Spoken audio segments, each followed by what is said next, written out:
আন্তর্জাতিক বাণিজ্যে ঢোকা মানে তো বাংলাদেশের ব্যবসার জন্য বিশাল এক সম্ভাবনার দরজা খুলে যাওয়া, তাই না? একদম। কিন্তু এই পথে ঠিকঠাক চলতে গেলে এই যে ফাইন্যান্সিং বা অর্থায়ন এর যে একটা জটিল জগৎ আছে, সেটা বোঝাটা কিন্তু খুব দরকারি। খুবই দরকারি। আমাদের হাতে কিছু সোর্স মেটেরিয়াল আছে, মানে অনেকটা গাইডের মতো। আজকের এই আলোচনায় আমরা চেষ্টা করব এই সোর্সগুলো একটু নেড়েচেড়ে দেখতে। দেখব যে বাংলাদেশি আমদানিকারক বা রপ্তানিকারকদের জন্য ফাইন্যান্সিংয়ের কোথায় সুযোগ, কোথায় ঝুঁকি, আর মানে কোন বিষয়গুলো আসলে খুব গুরুত্বপূর্ণ। ঠিক বলেছেন। আমাদের লক্ষ্য হবে এই যে বেশ কঠিন একটা বিষয়, এটাকে একটু সহজ করে ফেলা। সোর্স মেটেরিয়ালগুলো তো অনেক রকম পদ্ধতির কথা বলা আছে। হ্যাঁ, অনেক কিছুই আছে। কোনটা কখন কাজে লাগে, ব্যাংক কি করে, ঝুঁকিগুলো ঠিক কোথায়, এই দিকগুলো আমরা ফোকাস করব। চেষ্টা করব শুধু সংজ্ঞায় আটকে না থেকে এর পেছনে যে কার্যকারিতা, এর যে প্রভাব, সেগুলোও তুলে ধরতে। দারুণ। তাহলে একদম শুরুতেই একটা মৌলিক বিভাজন নিয়ে কথা বলি, যেটা প্রায়ই কানে আসে: ফান্ডেড আর নন ফান্ডেড ক্রেডিট সুবিধা। শুনতে তো মনে হয় যেন কাছাকাছি, কিন্তু ব্যবসার দিক থেকে দেখলে এর মধ্যে নিশ্চয়ই অনেক তফাৎ। অবশ্যই অনেক বড় তফাৎ। খুব সহজ করে যদি বলি, ফান্ডেড সুবিধায় ব্যাংক আপনাকে সরাসরি টাকা দিচ্ছে, ক্যাশ টাকা। ও আচ্ছা। ধরুন একটা ব্যবসার জন্য লোন নিলেন ব্যাংক থেকে, বা ওভারড্রাফট সুবিধা নিলেন, ব্যাংক তার নিজের তহবিল থেকে অর্থটা দিচ্ছে। আচ্ছা। অন্যদিকে নন ফান্ডেড সুবিধায় ব্যাংক কিন্তু সরাসরি টাকা দিচ্ছে না, মোটেও না। দিচ্ছে না? তাহলে কি দিচ্ছে? ব্যাংক একটা প্রতিশ্রুতি দিচ্ছে, একটা গ্যারেন্টি, মানে আর্থিক নিশ্চয়তা। এর সবচেয়ে কমন উদাহরণ হল লেটার অফ ক্রেডিট, মানে এলসি। ও আচ্ছা। তার মানে একটা হলো সরাসরি টাকার যোগান দেওয়া, আরেকটা হলো অনেকটা ভরসা দেওয়া, আর্থিক নিশ্চয়তা, তাই তো? ব্যাংকের দিক থেকে যদি দেখি, এর প্রভাবটা কি রকম? একদম ঠিক ধরেছেন। ব্যাংকের দিক থেকে দেখলে প্রভাবটা বেশ আলাদা। ফান্ডেড সুবিধায় ব্যাংকের টাকাটা সরাসরি বাইরে যাচ্ছে, ক্যাশ আউটফ্লো হচ্ছে। তাই এখানে মূল ঝুঁকিটা হলো যাকে ঋণ দেয়া হলো সে সময় মতো ফেরত দিবে কিনা, মানে ক্রেডিট রিস্ক। হুম। আর ব্যাংক এখান থেকে আয় করে মূলত সুদ থেকে, ইন্টারেস্ট। আচ্ছা। কিন্তু নন ফান্ডেড সুবিধায় ব্যাংকের টাকাটা কিন্তু সঙ্গে সঙ্গে যাচ্ছে না। এটা ব্যাংকের জন্য একটা কি বলে কন্টিনজেন্ট লায়াবিলিটি, মানে ভবিষ্যতের সম্ভাব্য দায়। সম্ভাব্য দায় মানে?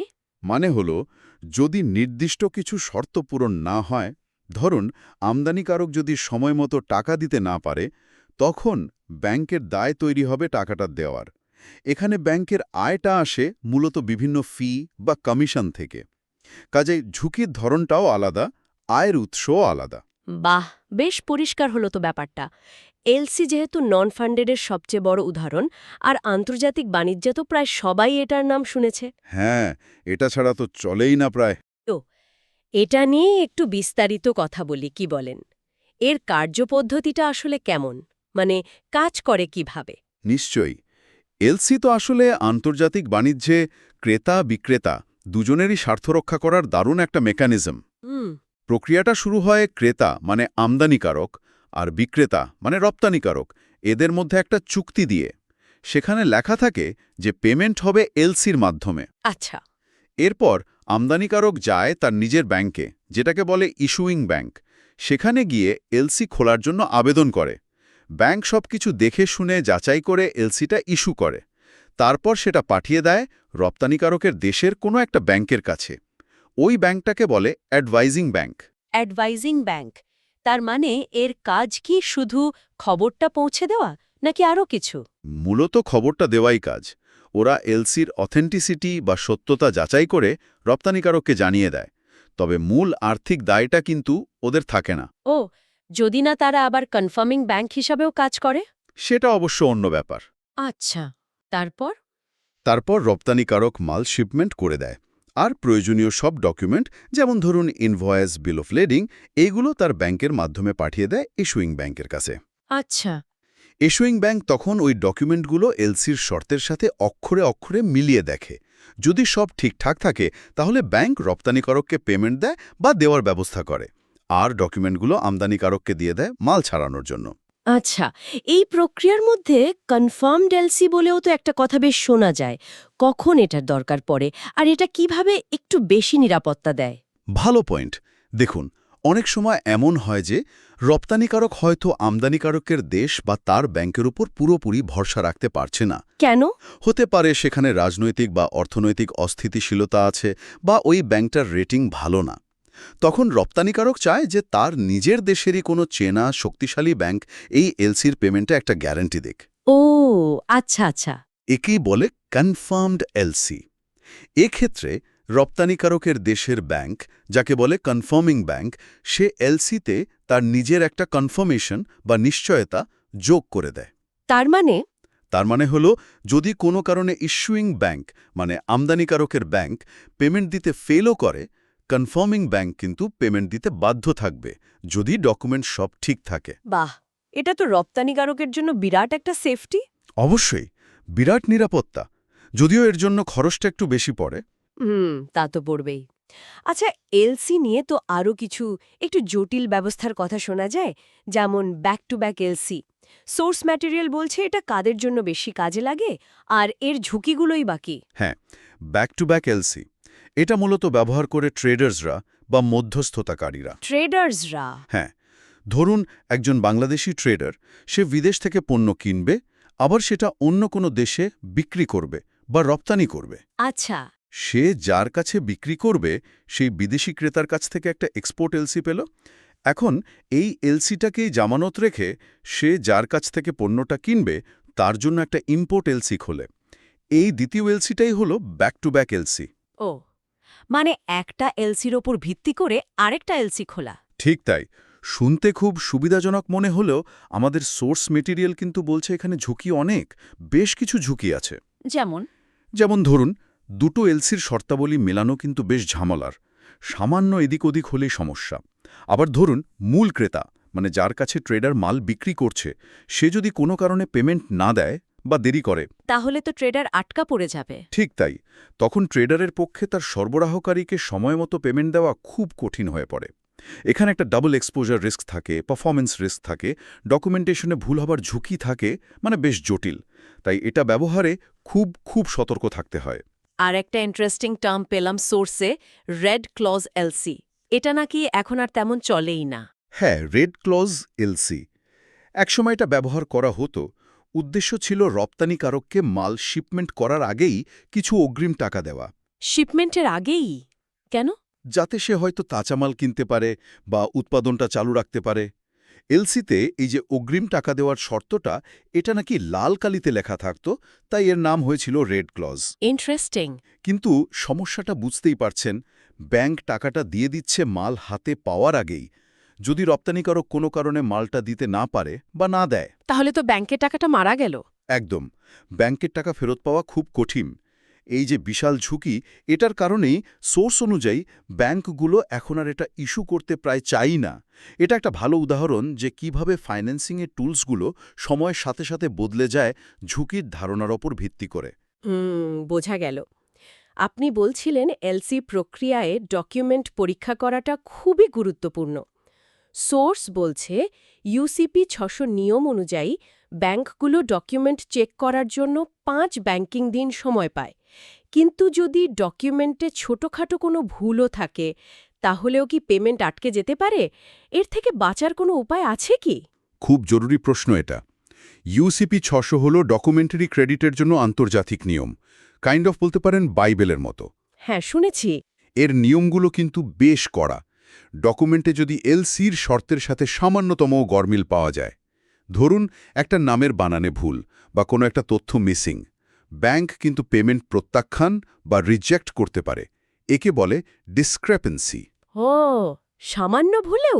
হ্যাঁ, যখন ব্যাংক এরকম ডিসক্রেপেন্সি পায়, তারা ওই 5 দিনের মধ্যেই রপ্তানিকারকে একটা নোটিস অফ রিফিউজাল দিয়ে জানিয়ে দেয় যে কেন ডকুমেন্টটা রিজেক্ট করা হলো আর ডকুমেন্টগুলো নিয়ে তারা কি করবে। তাহলে তো রপ্তানিকারকের জন্য খুব চিন্তার বিষয়। অবশ্যই, তবে ইউসিপি 600 আর্টিকেল 16-এ একটা উপায়ও বলা আছে। ইস্যুইং ব্যাংক আমদানিকারককে জিজ্ঞেস করতে পারে যে সে এই ত্রুটিগুলো মানে ডিসক্রিপেন্সিগুলো মেনে নিতে রাজি আছে কিনা। এটাকে বলে ওয়েভার চেওয়া। আচ্ছা, আমদানিকারক যদি রাজি হয়? যদি আমদানিকারক রাজি হয়ে যায় মানে ওয়েভ করে দেয়, তাহলে ব্যাংক পেমেন্ট দিয়ে দেবে। কিন্তু আমদানিকারক যদি রাজি না হয়, তাহলে পেমেন্ট আটকে গেল। এজন্যই ডকুমেন্ট তৈরিতে 100% নির্ভুল থাকাটা রপ্তানিকারকের জন্য ভীষণ জরুরি। তার মানে দাঁড়াচ্ছে এলসি নির্ভরযোগ্য হলেও বেশ জটিল, আর নিয়ম কানুনের মারপ্যাচও অনেক। আচ্ছা, বাণিজ্য অর্থায়নের জন্য এলসি ছাড়া আর কি পদ্ধতি আছে যা বেশ জনপ্রিয় বা সহজলভ্য? আমাদের সোর্স মেটেরিয়াল কি বলছে? হ্যাঁ, এলসি তো আর একমাত্র পথ না। সোর্সগুলোতে আরও কয়েকটা পদ্ধতির কথা বেশ ভালোভাবেই বলা আছে। যেমন ধরুন ইন্টারন্যাশনাল ফ্যাক্টরিং। ফ্যাক্টরিং? হুম। এটা কি রকম? এখানে ব্যাপারটা হলো রপ্তানিকারক তার বিদেশি ক্রেতার কাছে বাকিতে পণ্য বিক্রি করে, মানে ওপেন অ্যাকাউন্টে। তারপর সেই যে পাওনা টাকাটা, মানে ইনভয়েসটা, সেটা একটা থার্ড পার্টি কোম্পানির কাছে, মানে ফ্যাক্টরিং কোম্পানির কাছে ডিসকাউন্টে বিক্রি করে দেয়। বিক্রি করে দেয়? হ্যাঁ, ফ্যাক্টরিং কোম্পানি তখন রপ্তানিকারককে সঙ্গেই ইনভয়েসের একটা বড় অংশ, ধরুন ৮০% টাকা দিয়ে দেয়। আর পরে তারা ক্রেতার কাছ থেকে পুরো টাকাটা আদায় করে নেয়। বাহ! এর সুবিধা কি? বড় সুবিধা হলো রপ্তানিকারক খুব দ্রুত টাকাটা পেয়ে যাচ্ছে, তার ওয়ার্কিং ক্যাপিটাল ব্লক থাকছে না। আর বেশিরভাগ ক্ষেত্রে যদি ক্রেতা টাকা নাও দেয়, সেই ঝুঁকিটাও ফ্যাক্টরিং কোম্পানি নেয়। এটাকে বলে নন রিকোর্স ফ্যাক্টরিং। এটা তো দারুণ আকর্ষণীয় লাগছে, বিশেষ করে ঝুঁকির ব্যাপারটা। আর কিছু আছে? হ্যাঁ, আছে তো। ব্যাংক গ্যারান্টি আছে, যদিও এটা ঠিক পেমেন্ট মেকানিজম না, এলসির মতো। এটা হলো কোনো একটা চুক্তি পালনের নিশ্চয়তা দেওয়া, যেমন ধরুন পারফরম্যান্স গ্যারান্টি বা বিড বন্ড। আচ্ছা। এছাড়া আছে বিল ডিসকাউন্টিং। এখানে রপ্তানিকারক তার পাওয়া কোনো বিল অফ এক্সচেঞ্জ সেটার মেয়াদ পূর্তির আগেই ব্যাংকের কাছে একটু কম দামে বিক্রি করে নগদ টাকা নিয়ে নিতে পারে। আরেকটা পদ্ধতি আছে ডকুমেন্ট এগেইনস্ট অ্যাকসেপ্টেন্স বা ডিএ। এই ডিএ পদ্ধতিটা, এটা নাকি রপ্তানিকারকের জন্য বেশ ঝুঁকিপূর্ণ? ঠিকই শুনেছেন। ডিএ পদ্ধতিতে ব্যাপারটা হলো রপ্তানিকারক মাল পাঠানোর পর ডকুমেন্টগুলো ব্যাংকের মাধ্যমে আমদানিকারকের কাছে পাঠায়। আমদানিকারক ডকুমেন্টগুলো হাতে পায় শুধু এই কথা দিয়ে যে সে একটা নির্দিষ্ট সময় পর, ধরুন 90 দিন পর পেমেন্টটা দেবে। একটা অ্যাকসেপ্টেন্স দেয় সে। অ্যাকসেপ্টেন্স দিয়ে ডকুমেন্ট পেয়ে যায়, পেমেন্ট না করেই? হ্যাঁ, এটাই। সে কিন্তু ডকুমেন্ট হাতে পেয়েই মাল ছাড়িয়ে নিতে পারছে। মূল ঝুঁকিটা হলো মেয়াদ শেষে আমদানিকারক হয়তো টাকাটা দিলই না, অথবা দেরি করল, অথবা মালের কোয়ালিটি নিয়ে কোনো প্রশ্ন তুলে পেমেন্ট আটকে দিল। সর্বনাশ! তাহলে তো রপ্তানিকারক বিপদে পড়বে। পড়তেই পারে। সোর্সগুলো বলছে এই ঝুঁকি কমাতে হলে রপ্তানিকারকের উচিত আগে থেকেই আমদানিকারকের ক্রেডিট ওয়ার্দিনেস, মানে আর্থিক অবস্থা, সুনাম, এগুলো খুব ভালোভাবে যাচাই করা। সম্ভব হলে এক্সপোর্ট ক্রেডিট ইন্স্যুরেন্স নেওয়া, আর চুক্তির শর্তগুলো খুব পরিষ্কারভাবে লিখে নেওয়া। তার মানে দাঁড়াচ্ছে প্রত্যেকটা পদ্ধতিরই কিছু সুবিধা আছে, কিছু অসুবিধাও আছে, আর ঝুঁকি তো আছেই। আচ্ছা, এবার একটু নির্দিষ্টভাবে যদি দেখি, বাংলাদেশি ব্যবসায়ীদের জন্য ব্যাংকগুলো কি ধরনের হেল্প বা সহায়তা দেয়? সোর্স মেটেরিয়াল অনুযায়ী রপ্তানিকারকদের জন্য প্রি-শিপমেন্ট আর পোস্ট-শিপমেন্ট, মানে শিপমেন্টের আগে আর পরে, মূল ফাইন্যান্সিং অপশনগুলো কি কি? সোর্সগুলো বলছে রপ্তানিকারকদের তো পুরো বিজনেস সাইকেল জুড়েই টাকার দরকার হয়, তাই না? হ্যাঁ, তা তো বটেই। তো মাল শিপমেন্ট করার আগে, যেমন ধরুন কাঁচামাল কিনতে হবে বা কারখানা চালাতে হবে, এর জন্য ব্যাংকগুলো প্রি শিপমেন্ট ক্রেডিট দেয়। এর মধ্যে খুব কমন হলো প্যাকিং ক্রেডিট বা পিসি আর এক্সপোর্ট ক্যাশ ক্রেডিট বা ইসিসি। এগুলো মূলত ওয়ার্কিং ক্যাপিটাল বা কার্যকারী মূলধনের যোগান দেয়। আচ্ছা, আর শিপমেন্টের পর? আর মাল শিপমেন্ট করার পর যখন পেমেন্ট পেতে দেরি হয়, তখন পোস্ট শিপমেন্ট ফাইন্যান্সিং কাজে আসে, যেমন ফরেন ডকুমেন্টারি বিল পারচেজ বা এফডিবিপি। এখানে ব্যাংক বিদেশি ক্রেতার উপর কাটা বিলটা কিনে নেয়, ফলে রপ্তানিকারক দ্রুত টাকাটা পেয়ে যায়। আচ্ছা আচ্ছা। আর আমদানিকারকদের জন্য? তাদের যখন পেমেন্ট করতে হয় বা মাল খালাস করতে হয়, তখন কি ধরনের সুবিধা পাওয়া যায়? আমদানিকারকদের জন্য ব্যাংক নানা রকম সুবিধা দেয়, যেমন ধরুন পেমেন্ট অ্যাগেইনস্ট ডকুমেন্টস বা পিএডি। এখানে শিপিং ডকুমেন্ট যখন ব্যাংকে আসে, ব্যাংক আমদানিকারকের হয়ে বিক্রেতাকে পেমেন্টটা করে দেয়। আমদানিকারক পরে ধীরে সুস্থে ব্যাংকে সেই টাকাটা শোধ করে। ও, এটা তো খুব কাজের। হ্যাঁ, আবার আছে লোন এগেইনস্ট ট্রাস্ট রিসিট বা এলটিআর। এখানে ব্যাংক আসলে মালের মালিকানা নিজের কাছে রাখে, কিন্তু আমদানিকারককে মালটা বিক্রি করার সুযোগ দেয় একটা ট্রাস্টের ভিত্তিতে। বিক্রির টাকা থেকে ব্যাংক তার পাওনাটা নিয়ে নেয়। লোন এগেইনস্ট ইম্পোর্টেড মার্চেন্ডাইজ বা লাইমও অনেকটা একই রকম, যেখানে আমদানি করা মালটাই জামানত হিসেবে থাকে। মূল উদ্দেশ্য হল আমদানিকারকের ওপর থেকে নগদ টাকার চাপটা কমানো। বাংলাদেশের কনটেক্সটে এক্সপোর্ট ডেভেলপমেন্ট ফান্ড বা ইডিএফ এর কথা তো খুব শোনা যায়। সোর্স অনুযায়ী এর ভূমিকাটা ঠিক কি? এটা কি আসলেই আমাদের রপ্তানি বাড়াতে সাহায্য করেছে? ইডিএফ মানে রপ্তানি উন্নয়ন তহবিল, এটা বাংলাদেশ ব্যাংকের একটা খুবই সফল উদ্যোগ বলতে হবে। ১৯৮৯ সালে এটা চালু হয়েছিল। অনেক আগে। হ্যাঁ, এর মূল আইডিয়াটা ছিল দেশের যে বৈদেশিক মুদ্রার রিজার্ভ আছে সেটা ব্যবহার করে রপ্তানিমুখী শিল্পগুলোকে, বিশেষ করে যারা কাঁচামাল আমদানি করে পণ্য তৈরি করে রপ্তানি করে, তাদের খুব কম সুদে ইউএস ডলারের ঋণ দেওয়া। কম সুদে? হ্যাঁ, বেশ কম সুদে। সোর্সগুলো বলছে এর প্রভাব খুবই ইতিবাচক। এটা রপ্তানিকারকদের ওয়ার্কিং ক্যাপিটালের চাহিদা মিটিয়ে তাদের উৎপাদন বাড়াতে, রপ্তানি বাড়াতে সরাসরি হেল্প করেছে। আর কম খরচে ঋণ পাওয়ায় আন্তর্জাতিক বাজারে বাংলাদেশি পণ্যের দামটাকেও প্রতিযোগিতামূলক রাখা সহজ হয়েছে। ফলে এটা আমাদের রপ্তানি বহুমুখীকরণে এবং মোট রপ্তানি বাড়াতে বেশ গুরুত্বপূর্ণ ভূমিকা রেখেছে। দারুণ উদ্যোগ তাহলে। আরেকটা বিষয় হলো এক্সপোর্ট প্রসেসিং জোন বা ইপিজেড। এর উদ্দেশ্যটা কি? ইপিজেড হল দেশের ভেতরে কিছু নির্দিষ্ট এলাকা যেখানে শুধুমাত্র রপ্তানিমুখী শিল্প কারখানা গড়ার জন্য বিশেষ কিছু সুযোগ সুবিধা দেওয়া হয়। কিরকম সুবিধা? যেমন ধরুন ট্যাক্স বা কর ছাড়, আমদানি রপ্তানির শুল্ক প্রক্রিয়া অনেক সহজ করা, উন্নত রাস্তাঘাট, বিদ্যুৎ, এসব অবকাঠামো, ওয়ান স্টপ সার্ভিস ইত্যাদি। এর মূল উদ্দেশ্য হল সরাসরি বিদেশি বিনিয়োগ বা এফটিআই আকর্ষণ করা, রপ্তানি আয় বাড়ানো, মানুষের কাজের সুযোগ বা কর্মসংস্থান তৈরি করা আর নতুন নতুন প্রযুক্তি দেশে আনা। এটাও দেশের রপ্তানি বাড়াতে একটা বড় ভূমিকা রাখছে। আচ্ছা, এবার একটু অন্য প্রসঙ্গে যাই। Offshore banking. বাংলাদেশেও তো এর কার্যক্রম আছে বলে জানি। সোর্স মেটেরিয়ালের সুবিধা অসুবিধা নিয়ে কি বলছে? হ্যাঁ, অফশোর ব্যাংকিং ইউনিট বা ওবিইউ, এটা হলো ব্যাংকেরই এমন একটা শাখা যা মূলত দেশের বাইরে থাকা গ্রাহকদের অথবা দেশের ভেতরেরও কিছু নির্দিষ্ট গ্রাহক, যেমন ইপিজেডের ভেতরের কোম্পানিগুলো, এদেরকে বৈদেশিক মুদ্রায় ব্যাংকিং সেবা দেয়। এদের কাজ কি মূলত? এদের মূল কাজ হলো ফরেন কারেন্সিতে ডিপোজিট নেওয়া, লোন দেওয়া, আন্তর্জাতিক বাণিজ্যে অর্থায়নে হেল্প করা, ট্রেজারি অপারেশনস চালানো ইত্যাদি। সোর্স অনুযায়ী এর কিছু সুবিধা আছে, যেমন কিছু ক্ষেত্রে ট্যাক্স বেনিফিট পাওয়া যেতে পারে, গ্রাহকরা তাদের অ্যাসেট বা সম্পদ বিভিন্ন দেশে ভাগ করে রাখতে পারে, মানে ডাইভার্সিফিকেশন হয়, আর তথ্যের গোপনীয়তা নাকি একটু বেশি থাকে। কিন্তু এর কি কোনো অন্ধকার দিকও আছে, মানে অসুবিধা? হ্যাঁ, অসুবিধাও তো আছে। সবচেয়ে বড় যে উদ্বেগটা থাকে সেটা হলো এটা মানি লন্ডারিং বা কর ফাঁকির একটা মাধ্যম হিসাবে ব্যবহৃত হওয়ার ঝুঁকি। ও। এই নিয়ে রেগুলেটরি সুপারভিশন বা তদারকি খুব জরুরি। তাছাড়া গ্রাহকের দিক থেকে দেখলে নিজের দেশের বাইরে ব্যাংকিং করাটা একটু জটিল মনে হতে পারে, খরচও বেশি হতে পারে, আর যে দেশে অফশোর ইউনিটটা আছে সেখানকার রাজনৈতিক বা অর্থনৈতিক ঝুঁকিটাও তো মাথায় রাখতে হয়। প্রচলিত ব্যাংকিংয়ের সাথে এর মূল পার্থক্যগুলো হল মূলত কারা গ্রাহক, কোন মুদ্রায় লেনদেন হচ্ছে, ট্যাক্সেশন আর রেগুলেশনের মাত্রা, এইসব জায়গায়। আচ্ছা, আরেকটা টার্ম যা সোর্সে পেলাম তা হল ইউপেয়াস বা ইউসেন্স পেয়েবল অ্যাট সাইট। এটা কিভাবে কাজ করে একটু বুঝিয়ে বলবেন? ইউপ্যাস এলসি, হ্যাঁ, এটা একটা ইন্টারেস্টিং ব্যবস্থা। এখানে মজাটা হলো এলসির শর্ত অনুযায়ী রপ্তানিকারক ডকুমেন্ট জমা দিয়েই টাকা পেয়ে যায়, মানে পেয়েবল অ্যাট সাইট। আচ্ছা, সাথে সাথেই? হ্যাঁ, কিন্তু আমদানিকারককে সেই টাকাটা ব্যাংকের সঙ্গে সঙ্গে দিতে হয় না। সে একটা নির্দিষ্ট সময় পায়, ধরুন ৯০ দিন বা ১৮০ দিন।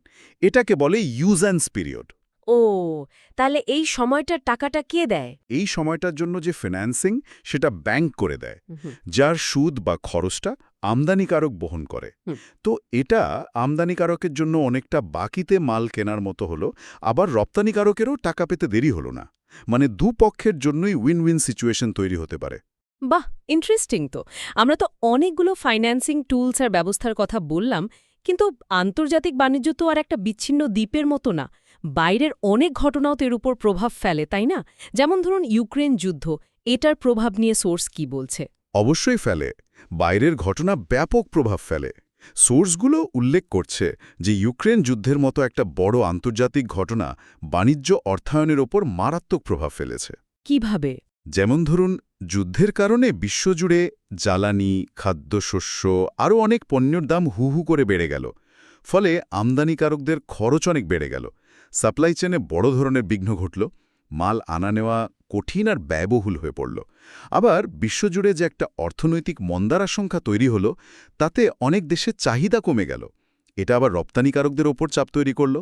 মানে একদিকে উৎপাদন খরচ বেড়ে গেল, অন্যদিকে কিছু বাজারের চাহিদাও কমে গেল। এই উভয় সংকটে পড়েছিল বাংলাদেশের অনেক রপ্তানিকারক। পরিস্থিতিটা বেশ কঠিন ছিল নিশ্চয়ই। এই যে এত নিয়মকানুন, পদ্ধতি, ঝুঁকি এগুলো কন্ট্রোল করার জন্য তো নীতিমালাও আছে নিশ্চয়ই। আমদানি নীতি আদেশ বা আইপিও অনুযায়ী মূল্য যাচাইয়ের ব্যাপারটা কি? আর এলসি ছাড়া কি একেবারেই আমদানি করা যায় না? এর বিকল্প কি আছে? সরকার তো নীতিমালা দিয়ে বাণিজ্যকে নিয়ন্ত্রণ করার চেষ্টা করে। যেমন আমদানি নীতি আদেশে বলা আছে কিভাবে আমদানি করা মালের দাম যাচাই করতে হবে, যাতে কেউ বেশি দাম দেখিয়ে টাকা বাইরে পাচার করতে না পারে, ওভার ইনভয়েসিং, বা কম দাম দেখিয়ে ট্যাক্স ফাঁকি দিতে না পারে, আন্ডার ইনভয়েসিং।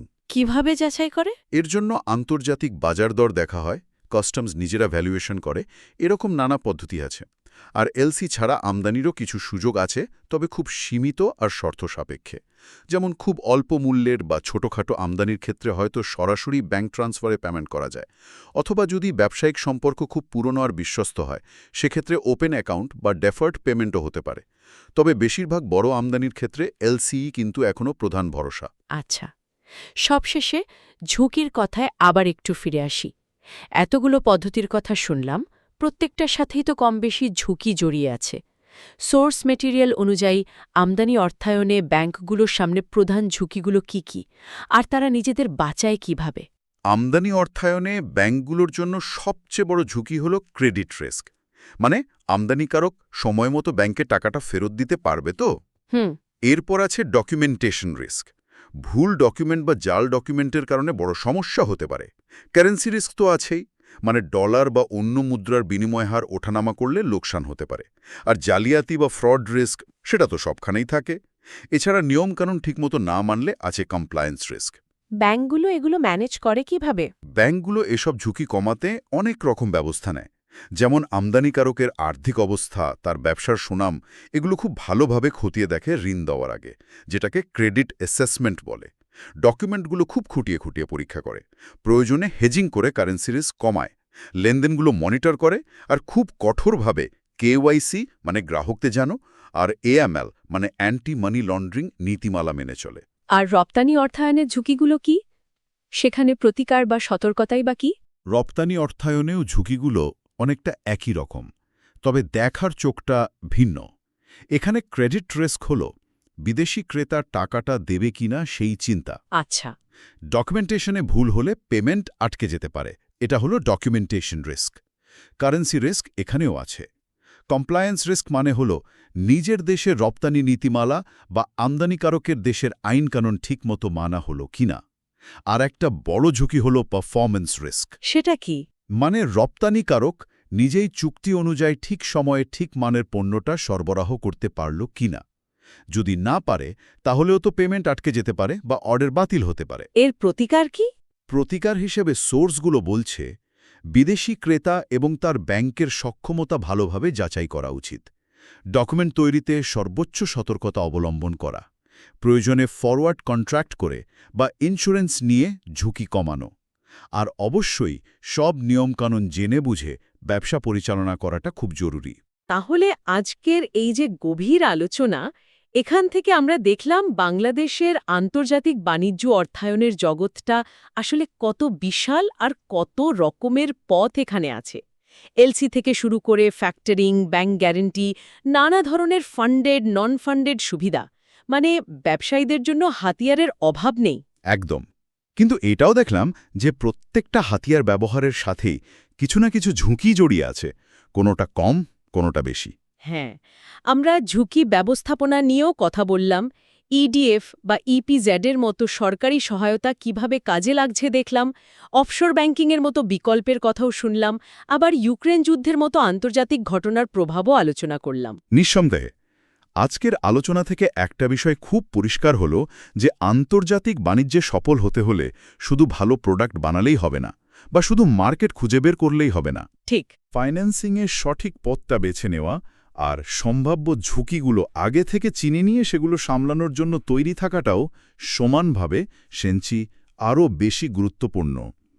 সোর্স ম্যাটেরিয়ালগুলো আসলে এই প্রস্তুতির জন্যই একটা ভালো গাইডলাইন দেয়। তাহলে আমাদের আজকের আলোচনা আমরা এখানেই শেষ করছি, তবে শ্রোতাদের জন্য একটা প্রশ্ন রেখে যেতে চাই। আমরা যে এত সব জটিলতা আর ঝুঁকির কথা শুনলাম, যেমন ধরুন ব্যাক টু ব্যাক এলসির ভেতরের ঝুঁকিগুলো, বা ডিএ পদ্ধতিতে পেমেন্ট না পাওয়ার যে ভয়টা থাকে, কিংবা ইউক্রেন যুদ্ধের মতো হঠাৎ করে আসা ঘটনার প্রভাব, এই সব কিছু মিলিয়ে বর্তমানে যারা আন্তর্জাতিক বাণিজ্যে সক্রিয় আছেন, সেই বাংলাদেশি ব্যবসাগুলোর জন্য ঝুঁকি নিয়ে সব সময় সচেতন থাকা, খুব সক্রিয়ভাবে সেই ঝুঁকি ম্যানেজ করার চেষ্টা করা, আর শুধু একটা বাজার বা একটা পণ্যের উপর ভরসা না করে ব্যবসাকে বহুমুখী বা ডাইভার্সিফাই করাটা আসলে কতটা অপরিহার্য হয়ে পড়েছে বলে মনে হয়, এটা নিয়ে আপনারা একটু ভাববেন।